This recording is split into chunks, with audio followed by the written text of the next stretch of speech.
Prosecutors have not explained why they made the surprise decision, but they say their decision does not mean Smollett is innocent in his case. They say that they considered Smollett's volunteer work and the actor's decision to forfeit a $10,000 bond in their decision to drop charges. Smollett and his attorneys are claiming victory. They say his record has been wiped clean. Police, along with Mayor Rahm Emanuel, say justice is not being served. I've been truthful and consistent on every single level since day one. I would not be my mother's son if I was capable of one drop of what I've been accused of. If you want to say you're innocent of a situation, then you take your day in court. That's Chicago Police Superintendent who is standing by his department's findings that Smollett paid two brothers $3,500 to stage an attack against him back on January 29th. As for Smollett's future on Empire, that's still unknown. A spokesperson for Fox Television said, quote, "We are all gratified that all charges against him have been dismissed." We'll start with that breaking news from Hollywood. Everyone's talking about it. Days after he suffered a massive stroke, actor Luke Perry has died. A publicist says the 52-year-old died this morning, surrounded by friends and family. He had been hospitalized since last Wednesday. Now, Perry starred on 90210 back in the 90s and most recently Riverdale. At least 23 people are dead after an outbreak of tornadoes in eastern Alabama. New aerial video of the storm's aftermath shows the scope of the destruction. This afternoon, President Trump promised FEMA will help with recovery efforts.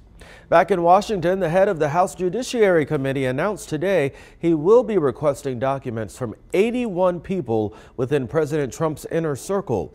The committee is looking for potential evidence of obstruction of justice and abuse of power. And in just about 90 minutes, the Richmond School Board will discuss plans that could mean changes to what school your child attends. Superintendent Jason Cameron is expected to outline a citywide school rezoning plan.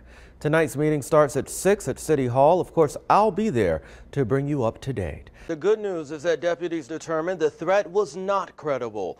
The sheriff's office says after conducting several interviews about this, there is no reason for parents to worry. They say deputies will still be at the school tomorrow, however, just to make sure everything is safe. No word yet on how that threat was made or what it even said. But again, the threat towards New Kent High School is not credible, according to the sheriff's office.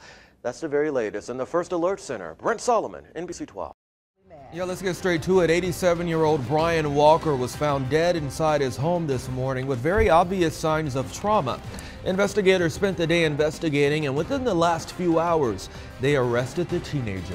Our Eric Perry has been following this story all day. He's live on the scene. Eric, many people in that neighborhood trying to come to terms with this. Meteorologist Jim Duncan joining us now. Jim, so is the sunshine on the way? Well, while the outrage has seemed to have diminished over the governor's blackface scandal, many have not forgotten the controversy surrounding Ralph Northam's comments on late-term abortion.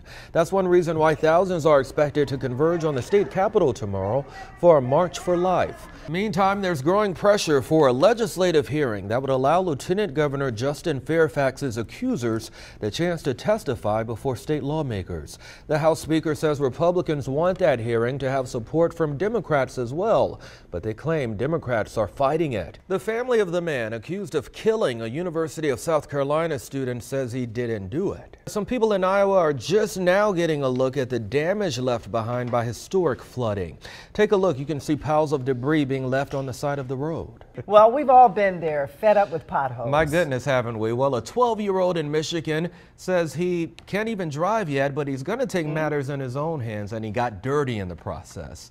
Here's Julie Dummeier. All right, if you can believe it, baseball is just 2 days away. The Flying Squirrels opens their 10th season at the Diamond this week. Today was the club's annual media day, getting pictures taken and sharing expectations for the upcoming season. Meanwhile, NASCAR weekend in Richmond is less than 2 weeks away. Today, the track unveiled its latest panel on the Cup Garage's Walk of Honor. This year's panel recognizes 7 Virginia natives who won Rookie of the Year in the Cup Series. All right, don't forget, Sports Director Mark Davis will make the trip to Minneapolis with UVA as they take on Auburn in the Final Four. Look for his report starting tomorrow as Virginia chases its first men's basketball national championship in program history. Tip-off is set for just after 6 p.m. on Saturday. And we're back in just a moment.